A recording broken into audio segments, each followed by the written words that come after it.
specialize in music most people can. Thanks for tuning in.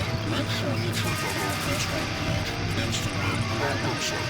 Let us share the words with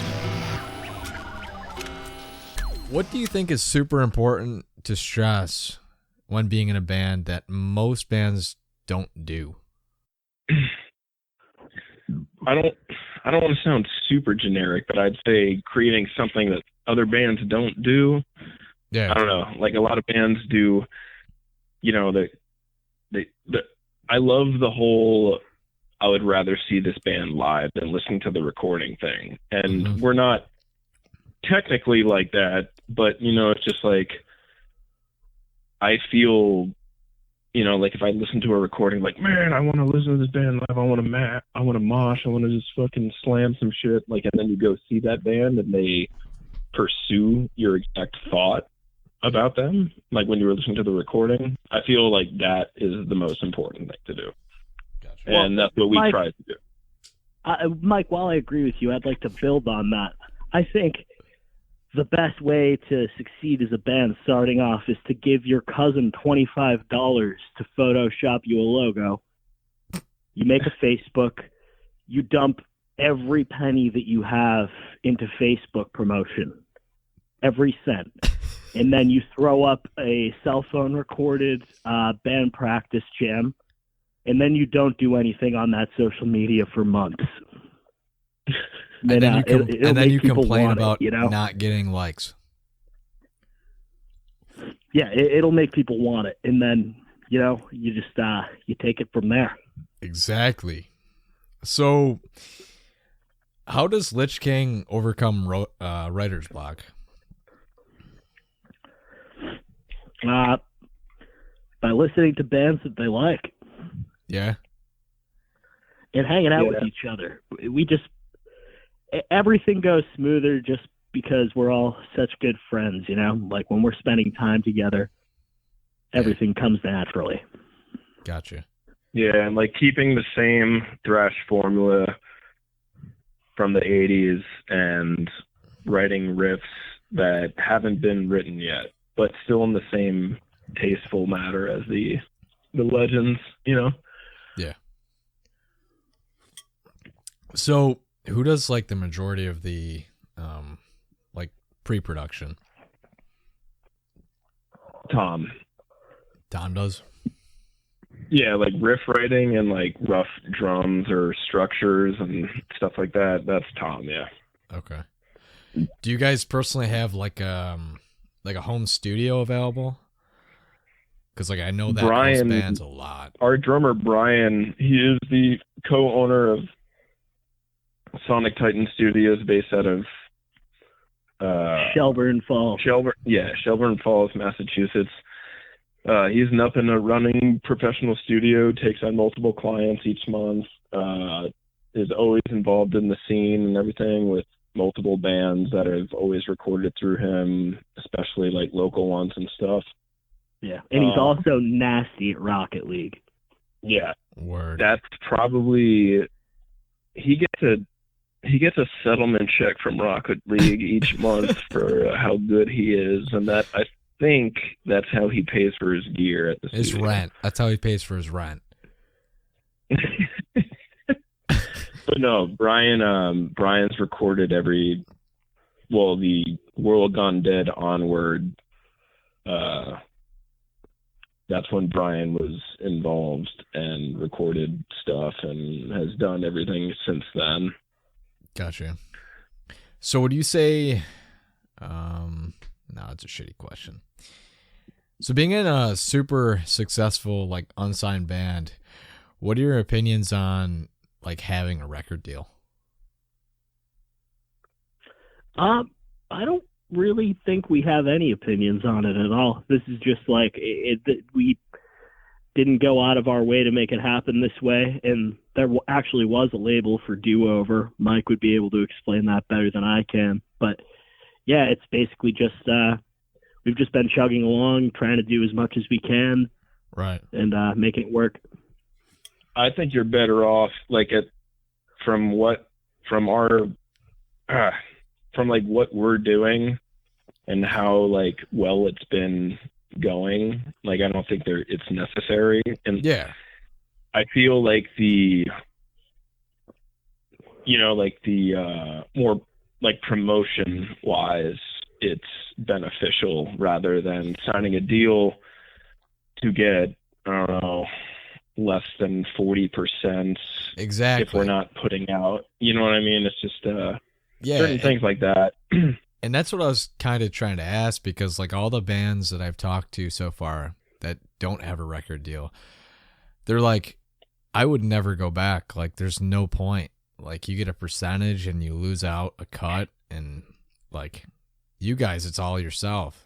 So Yeah, I'd rather, to like have a store. Like, we used indie merch for a long time, for instance, just an example, and they would just charge like a slight fee of shipping, or I'm sorry, for whatever you would sell. They would just take it was different from items to apparel and stuff like that, and they would just take a percentage or cut from each sale, but they would also cover all the shipping, the stocking, the market, like stuff like that. So I don't know. I feel like bands, I don't know. I might be wrong saying this on my end. I mean, from other people's ends, but I just don't think a record label is necessary. right. Other than promotion. Yeah. Yeah, having that big following for like dropping music videos and stuff. Yeah. Well, I honestly think the best person to have is just like a legitimate booking agency. Like, Yeah, somebody that actually supports you and doesn't want to just take your money. Like that. Like, I think a booking agency is probably the best way to go, and then everything else is just DIY, in my opinion. That's how I feel it should go. Gotcha. So, what are you most proud about with the newest record, The Omniclasm? That 1 minute bass solo on the 8th track. Ooh. Not to flex on anybody, but no, it's not even that great. But no, I don't know. It was done in such short time because we were all like, we booked studio time for it with Brian. We were all like super rushed, and then we had the release date, and we're like, oh fuck. So we made it. So it ended up. It wasn't gonna be as raw as it was as it is right now, but I enjoy it a lot how it is right now. So what do you think sets this one apart from the other releases? I think it's just faster. Every song's just faster in general, other than the one track. But I just think it's more lively recorded. It's more in your face type deal. It's organic. Just everyone's just loose. But it still turned out great. And yeah, I don't know. I think overall it's just a better record. It just progressed. Gotcha. I also think that the record is 50-50. The lyrics are more, some of them are more fun and some of them are more political. So it's, it goes both ways, you know. It's definitely an interesting album to listen to front to back. Gotcha. So is Lich King played in the same tuning, or is it like varied? It's varied. Okay. What tunings do you guys play in? From certain songs on World Gone Dead were standard, some were E flat. I think one was even in D. I could be very wrong. I think one was in like D or something there's a song on World Gone Dead in a drop tuning. Yeah, I know that. And then there's some that are in E standard, then E flat, and then then after that, like Born the Bomb onwards, it's all E flat tuning. Gotcha. Just half step down, yeah. So, where would you say like your best show would have been? Like, where was your best performance of like all time? Oh man. Obscene Extreme, I'd say. Right. Yeah, Obscene Extreme in the Czech Republic. We played the second day, and the night before, we played in I think Zielona Góra, Poland, Oh. which was our driver's hometown, and I love this story because we're driving to Czech Republic from Poland, and I swear to God, we took dirt roads the entire way. Oh no! Did you get sick? Wait, no, I don't think it. No, the dirt road thing in Poland is true, but wait, I'm bringing it up. I'm trying to think where we played before Obscene Extreme. I know it was like an 18-hour drive, and we didn't sleep a fucking wink. No, because we were bouncing all over the bus. We were hitting the biggest potholes catastrophic potholes, man, like craters. Driving through quarries. That's hilarious. Jesus. Oh man. Yeah, I forgot exactly. Was it Krakow? No, that was. I'm pretty sure. We only played in Poland. We played Krakow, Zielona, and Warsaw.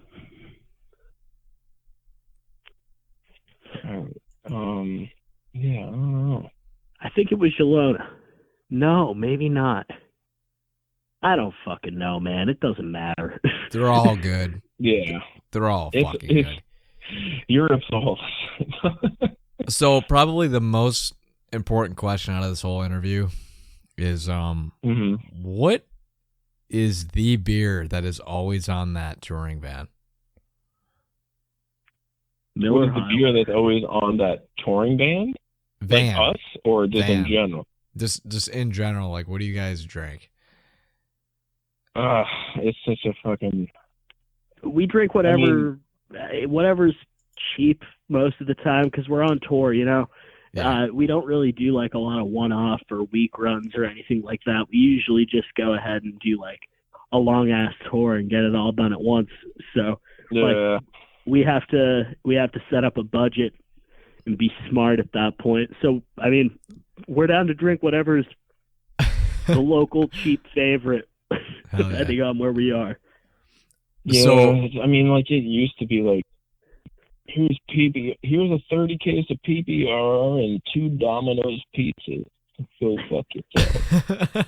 You know, it's just like, and that was like every night. I mean, like, and that's very common, you know, like, or at bars, they're like, we'll get tickets for certain like house beers, which will be like PBR or Miller High Life, shit like that. Yeah. So John, in your area, that would be a Genesee Cream Ale. That we is love what I'm that drinking shit. exactly right now. It is Dude, in cream my ale. right hand. I enjoyed the cream ale, actually. I really like Cream Ale, yeah. Yeah, because you can actually, drink a billion of them. That's why it's like, dude, they're so good. There's a little venue in Worcester, Massachusetts, which is like the area that Lich King's based out of, Western Massachusetts, a little bit more west of Worcester. But every time we're in Worcester and play this venue called Ralph's Diner, they have $1.50 Genesee Cream Ales, and Good night. Ralph's is the biggest distributor of Genesee outside of New York. It's probably the biggest consumer as well. Oh, definitely. So you guys were talking to me earlier about playing the Bug Jar. Like, when was that? dude, 2017. we played there 2017, and then 2 years before that, we played with Anvil there.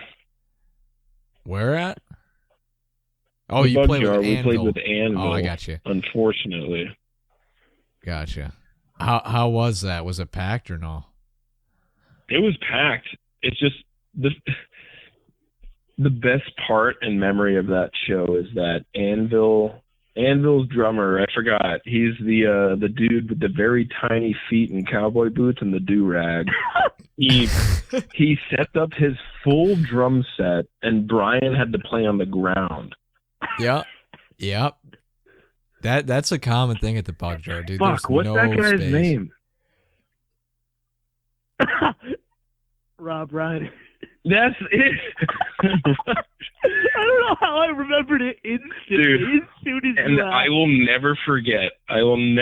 We toured with them for 4 days because they took like a band in each area for like 4 or 5. They did like a month tour around the U.S. and they took whatever local or whatever general band in that area they took for 5 days that they chose, and they chose us, and we did I think it was 4 shows. But after the last show was in it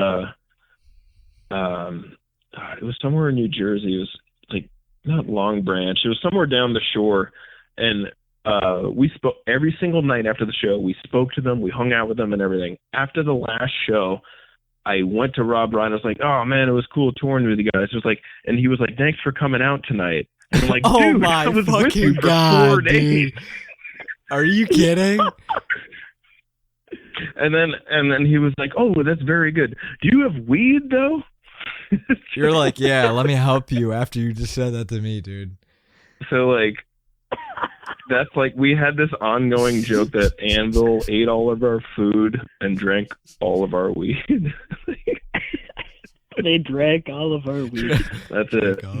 Just like that's all we were worth. That's all we got out of that tour. They just The following 4 months later, my birthday was in December. Tom sent me. We met for dinner or something, and he gave me a leather do-rag, the same kind that he wears. And I still have it. I still have it in my drawer. And every time you look I wear at it, you from think of time him. to time. But That's hilarious. So what are 3 necessities that you guys carry on tour? what are what? I'm sorry, what was that? 3 necessities that you have on tour with you at all times.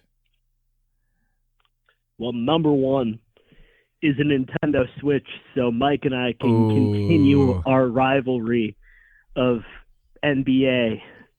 Yeah, we play NBA 2K like all the time, like 3-on-3 street match. Like that's a necessity. Yeah, Mike, could you tell us who your 3 picks are for our all-time NBA rivalry games? Jordan, Scottie Pippen, Steve Kerr. Hell yeah. I do Kobe, LeBron, and Ray Allen. Damn. I don't know who'd win that one. But Yeah, it's just like I love the Bulls, so it's just like I don't know. But all right, aside from Yeah, like 2 that, more. I'd Yeah, say 2 more. so. He'll bring the Switch, so I'll start with I don't know. I always bring a half ounce of weed. Weed is definitely good, but is this aside from like clothing and toiletries, or Yeah, no, nothing basic. Like I'm talking like I don't know. what you need to like clear your mind? Correct, yeah. I should have been more All right. specific. All right, so I need before every tour, I research every gym that's in the area of each venue Gotcha. that will allow a free trial. And then I go there, work out, and I say that I'm interested, and I'm not. And then I can work out and shower and leave, and they'll never talk to me again. Except that one guy. Oh, dude, I still get Mike, I get text messages, dude. There's a gym in Wenatchee, Washington. They still text me like every month, like, "Are you still trying to sign up?" Or That's years funny. ago. That is hilarious. and then I always respond, "Please don't talk to me or my kids ever again." And I don't have kids at all either. Good thing. We don't need kids. So I don't know. I say the information of that. My iPod loaded up with some stuff, and then Mike, can you tell us what album you go to bed to every night on tour? There's two. It's either Hellbent for Leather or it's like Power Slave. Like usually those two are like Turbo by Judas Priest. Okay, that's what I was looking for every night. Like I was complaining because another thing is I don't sleep on tour at all, and Really? The advice that Mike gave me was, "Oh, dude, you need to download Turbo," and I'm like, "What?"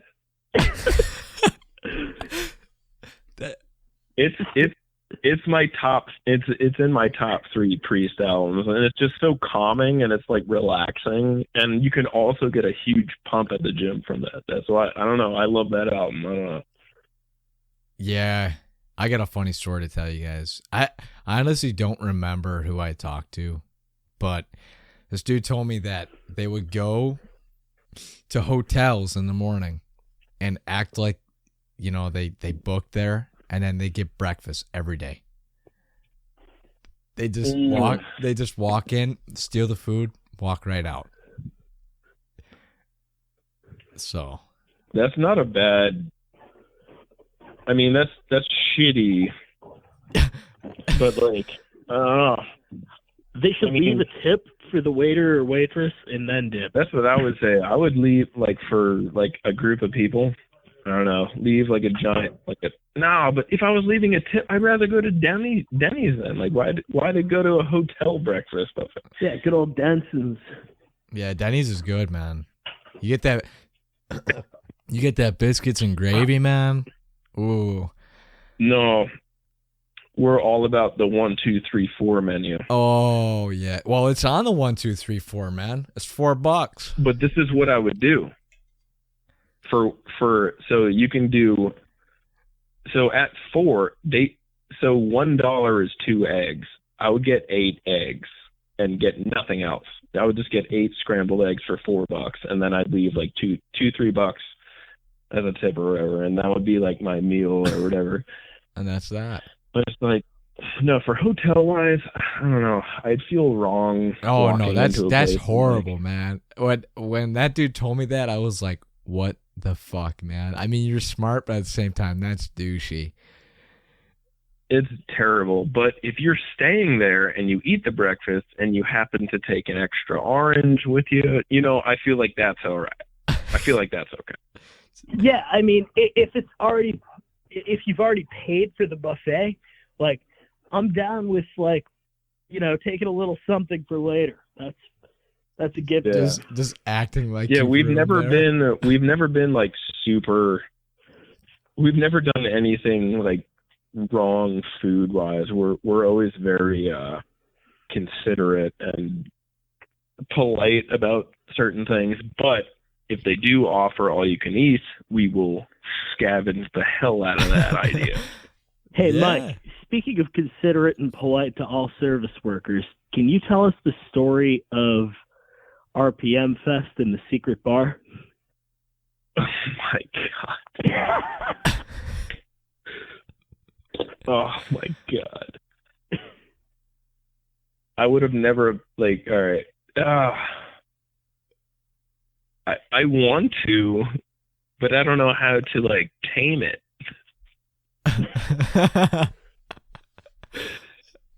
All right, these people wanted Mike to leave. They wanted all of us to leave, and me, Mike, and our guitarist Nick we were having way too much fun, and we were taking pictures, and we had a few beverages, and we kept forgetting that we were supposed to leave and procrastinating. The next thing we know, it had been a long time, and these people threatened to shoot us. What? And, you know, at the moment we took it very seriously, but they were completely joking. They were just like older people, but we were just wasted and took it very personally. We're going to shoot you. You better leave. It's because like us 3 guys were offering sex as a joke. That's funny. Where was like, that? Hey guys, you like sex? And they're like, I'm gonna get my gun right now. They're like super hicks and everything. It was just funny. I don't know. We were just like we were having a good time, but we didn't know how they took it. But then they were just like laughing at, we like sex. You're right. Yeah, the next couple of days they were like, they thought it was super funny, and it all became like this big joke and stuff. But oh man, Where was at the that? time, it was just a ridiculous situation. Yeah, they weren't. The best part of that is we didn't even know about this. So after we played the festival, we went behind this. There's like it's like a lounge or something for the hunters or something. So we went behind, and then we knocked on the door, and they're like, "You're not allowed in here." And then Brian comes out of nowhere. Our drummer Brian. Yeah, and then he's like, "No, they're with me," and it's just like you see Brian with all these like gunslingers and everything. He's like, "Nah, they're good," and then they're like, "Yeah, all right." It's like, oh, he's with you, brother. It's like Brian's the godfather of like the land. Jesus, that's hilarious. So, what are your Brian feelings on is the godfather, though. What are your feelings on black metal? It sucks. Zack likes it more than I do. It just sucks. It just sucks in general. No, there's some good stuff. Immortal's Sucks. got some good things here. All right, I'll be the first one to say it. I am a massive Immortal fan. I love black But metal, so I've always been curious. I don't think black metal ever got better than Sons of Northern Darkness from Immortal. Zack drove overnight to Sons of Northern Darkness. I did drive like a pretty long way to see Immortal play. How did you drive that long? Coffee. Coffee. Yeah. So, if you had to replace two bands out of the big four, who would it be? What? Oh, this has been the best. Metallica and Megadeth. Okay. With who?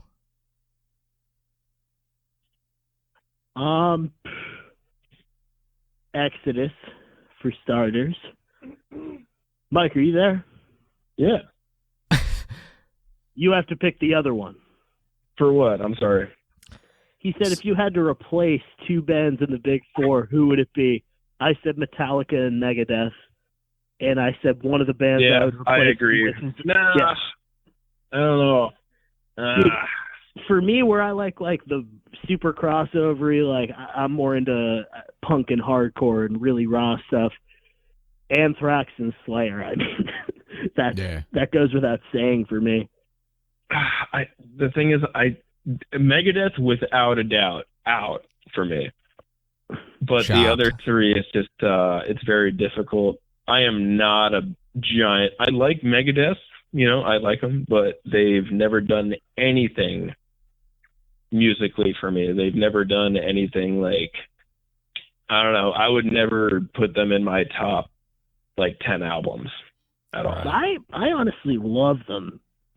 I love Metallica and Megadeth, but I actually met Dave I just from Megadeth. Did you? Yep, spent $350 to shake his hand. It was. How was that? I could go into it real quick. Hit me.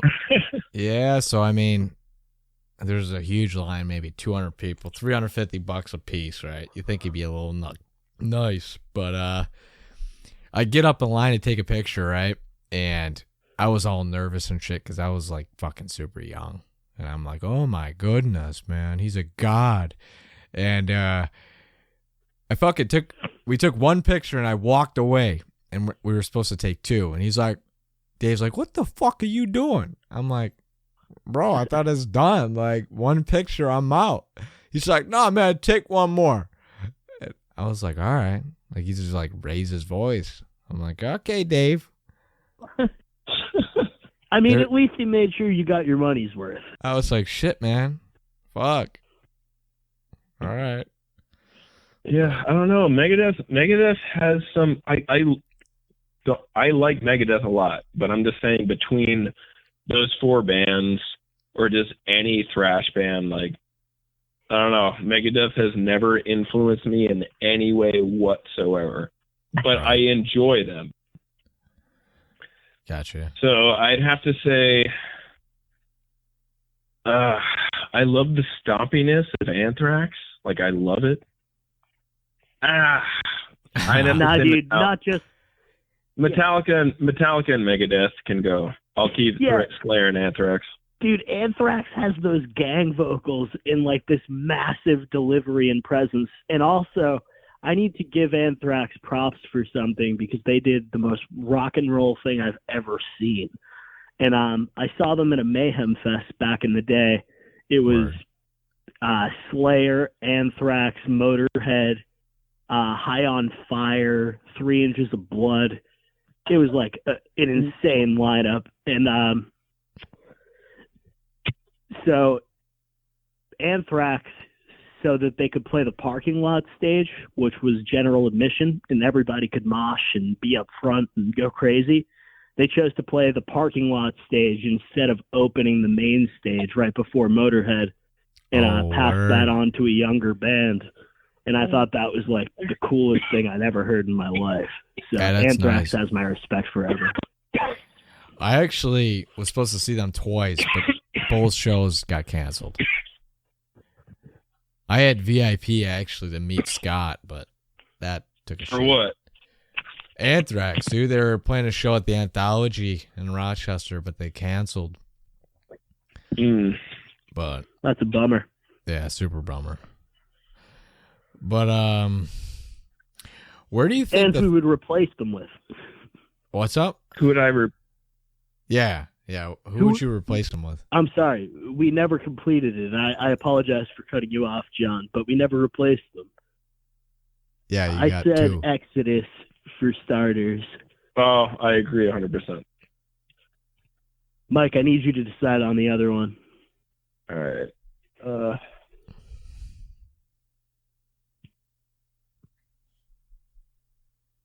Quick, 10. I'd say Overkill should replace Megadeth, and then Exodus should replace Metallica. I just saw fucking Overkill. Bam.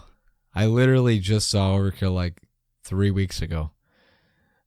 I was in Florida. Before the virus.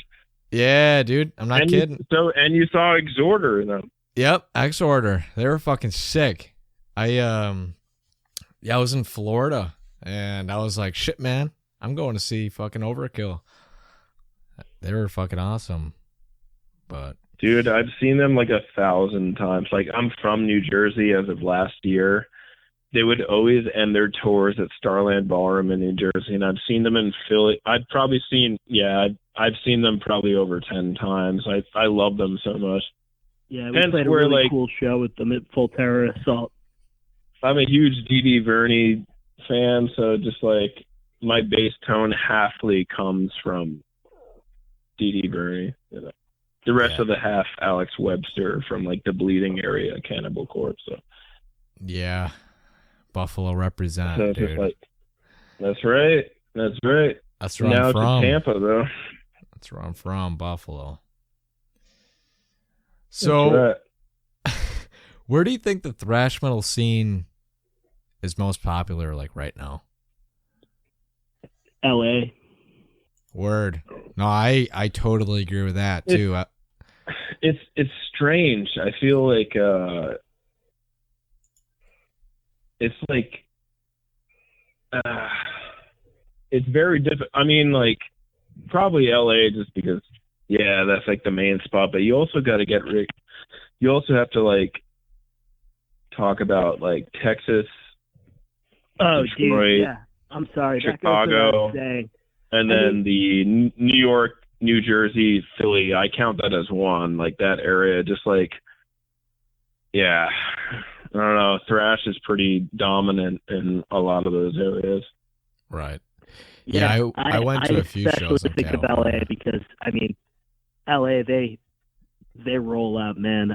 They fill up a room. Dude, they go nuts. Oh, dude. 100%. I've never seen so much energy at a show. And in the U.S., LA, but like thrash in general, easily Brazil for sure, 100%. Yeah, we haven't been able to go there yet. Oh, I'm sorry. I don't know how I didn't think of this right away either, but Mexico, dude. Yeah. Yeah, that was absolutely insane. Yeah, we just played Mexico in November, and those were probably those were the biggest headlining shows we've ever played. Yeah. So many people came out. The crowds were amazing, and those were, in my opinion, those are some of the funnest shows I've played with Lich King. And we didn't sleep at all. Yeah, I feel that. That must be rough, but And we ate tacos twice a day. yes, Every day while we were there. dude, when I was in California, that was fucking the move, dude. They got bomb tacos.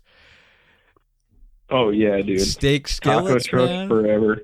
Steak skillets are the move. So Hell yeah. We just pretty much like no one really understood us, so we just like we would go up to a taco truck and like point to what meat that was like in there, and then some guy reached into boiling water with his bare hand and pulled up a lump of really steak. happened. And then he pulled up a lump of steak. You and want he this? chopped a tree trunk that easily looked older, twice as old as I am. And Okay, let's not forget about the guacamole that was in like it was in a stone bowl, like probably like 3 feet by 3 feet. And yeah, it was on the outside of the cart where anybody could have done anything to it, and we used it. word. That sounds like Yeah, fun, dude. and we tried to lift it too, and that bowl probably weighed like 150 pounds. Like Easily, and we didn't get sick at all. We felt really good. yeah, Like, great on a food. planet. Yeah, I've heard. Uh, To be honest with you, every band I've ever talked to that played out of town shows, like they said that the energy is a lot more apparent than the United States. Yeah, Europe takes the cake for a full. If you're touring Europe for a full month, you will expect 20 of the shows at least to be jam packed and vicious. Yeah, people show up. People are happy to see you. Yeah, People buy Yeah. merch, and people go off. Our Europe Yep. fan base is amazing. right. Have you ever, when Yeah, you we- guys toured out of state, have you ever like ran out of merch? Yes, we did I think we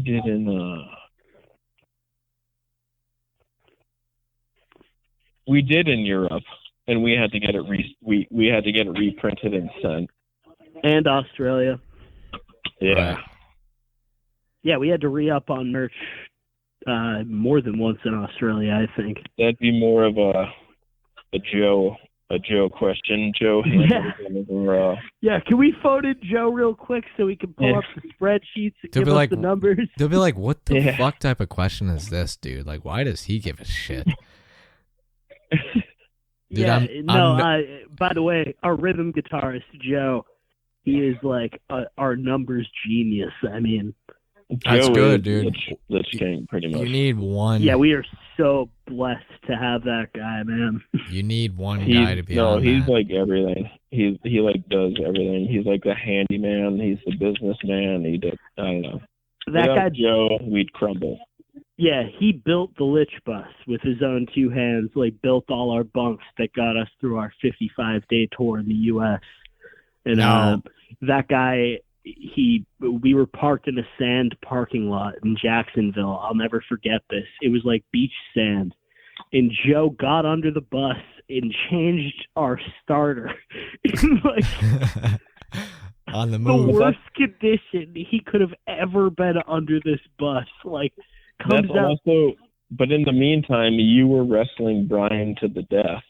Oh yeah, that was the same night. I was wrestling. I had a couple of beverages that night, a few refreshments.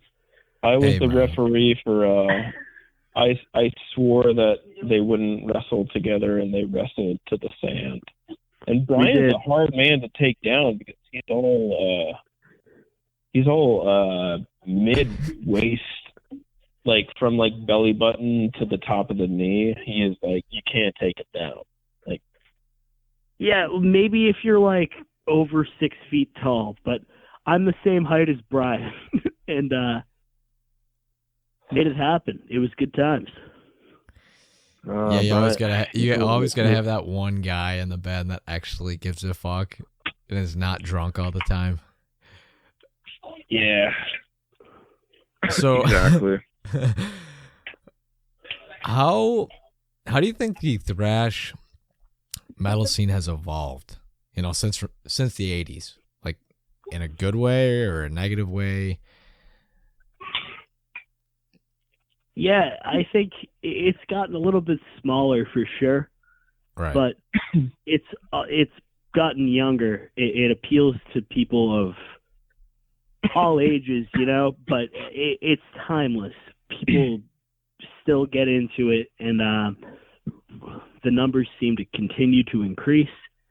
And my favorite part about the thrash community is it's just full of like the greatest people I've ever met. Yeah. More diehards than, you know. So I don't know if you guys have, you know, thrash is known for this shit, but like vests with like patches and shit. Do you guys have them or no? Do we have what? I personally don't know. Oh man, shit. I'm sorry. Did you ask if I have a vest with Yeah, patches man, with on it? patches. Yeah, I collect. I probably have some of the most. I don't want to. I'm not like gonna brag. There's probably way more, but I always collect patches, and I have like a bunch of rare ones. Like anytime I see like a ridiculously like rare one that I like never see anywhere or something, I collect it. So I have a big collection of patches, and I wanted to make a vest just to have. I would never wear it. I don't wear it. Yeah, dude, I have one, but I know. don't wear it at all. It's too heavy. I was thinking about making one though, you know, just to like have, you know, just to store my patches on. But in the end, you know, I kind of like patches just the way they are, just like collecting. I don't know. Yeah, that's kind of what it's become for me. I think the coolest one I just picked up was while we were in Canada in November. We went to this metal shop in I think it was Montreal, and I found a black on black Among the Living patch, and it's like it's so fucking cool, man.